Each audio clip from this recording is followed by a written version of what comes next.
I'm Charlie Porter. I'm a writer and curator from London. My name is Jack Walls, and I met Robert in the early 1980s. Hi, I'm Dianne Benson, known back in my fashion heyday as Dianne B.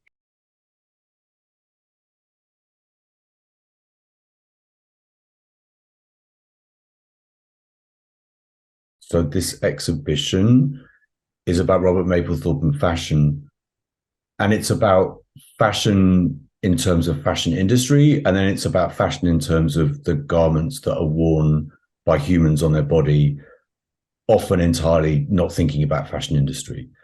And so really it's using clothes to try and tell new stories about Mapplethorpe. I think that Robert Mapplethorpe had a very specific relationship with fashion, which was also connected, I think, in ways to his relationship with art as well, because at that time in the 1980s, photography was still not completely recognized as an art form. So he was working in this kind of area of like, is it, isn't it? And like really pushing through as an artist. And it's the same with fashion. There's that thing where actually photographers maybe were thought of as fashion photographers rather than artists. And I feel like he was navigating that relationship in his work, often making work for advertising or for magazines.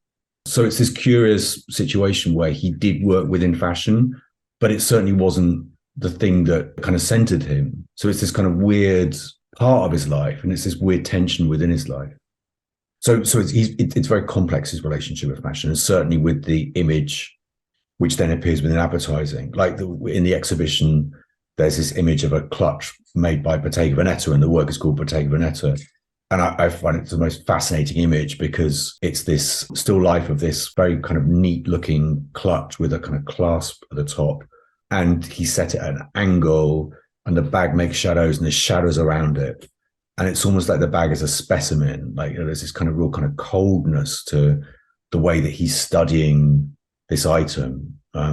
And so he kind of elevates this kind of like still life photography into something else. Like he makes an image from viewing an item. So it kind of becomes very much more than just about the clutch. So when I was curating the exhibition, and it became really clear that garments were used by Mapplethorpe in many different ways, there's a succession of portraits of friends or contemporaries or people he admires. And the images have such a kindness to them and a reverence to them. So there's images like his work of Alice Neal. Alice Neal is in a vest, but it's not, there's no kind of exploitation of her body, or there's no looking at her as with her body as a subject. Or there's the writer Bruce Chatwin. In all these images, you can feel this kind of sense of love for them and respect. And part of that is the fact that they're all just wearing regular clothes, that they're wearing the clothes that they feel comfortable in. You can see their relationship with Mapplethorpe, the fondness in it, and it's the clothing allows that to happen because they've just been allowed to be themselves. And then that led to me looking at photographs of desire or photographs of sex, and then also looking at clothing in that, and actually the role of clothing. And then if you look at the images which are normally, you know, described as fetish, the clothing, the garment plays a key role in those, like with Baby Larry. Like Baby Larry's garments define that Larry is a baby because he's in an oversized baby grow with this huge, great big bow tie and his bonnet and stuff. And we have a work in the show with a guy wearing a leather mask, and it's this head covering which allows him to completely be himself within this position of submission. So Mapplethorpe is using garments all the time. And so that's what the exhibition is trying to do, is to look at the different ways that garments are this primary tool and allow Mapplethorpe to take the pictures that he took. The pictures in the exhibition are from a trip that Robert and I took to Fire Island in the summer of 1982. It's the only time Robert has photographed me outdoors. The shorts I'm wearing are khaki. The socks, gabardine green. Because I used to do most of my shopping at Army Navy surplus stores. See, I never consciously, dressed, you know what I mean? I didn't think, oh, I'm going to put this on and I'm going to go get my picture taken. With the exception now, the photograph you were talking about with the back of my head in the uniform, that was intentional. because that is a Marine uniform. And I was not in the Marines. I was in the Navy. So Robert goes, oh, we got to take this picture. So that was different. I mean, I'm just going to say it, like, we were innately stylish. There's no conversation. Like, when you're like that, you don't need to talk. We never talked about clothes. You know what I mean? Why? Instead of doing traditional advertising, I worked with artists, and we put some fabulous images in Interview magazine, when Interview magazine, of course, was Interview with Andy alive. So this was the beginning of the 80s, and this was the beginning of Soho. I had a store in Madison Avenue. In my window, I had this beautiful bamboo bustier from Issey Miyake.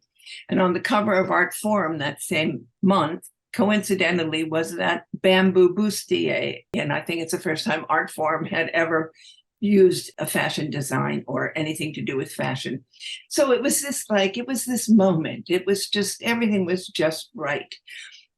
Like-minded people sort of got to know one another, which is how through, especially through, I had a wonderful assistant, Paul Sinclair, who was out on the scene all the time, So he said, you have to meet Robert Mapplethorpe. So we went over to Bond Street to meet Robert Mapplethorpe. And he was so wonderful. He was such a gentleman.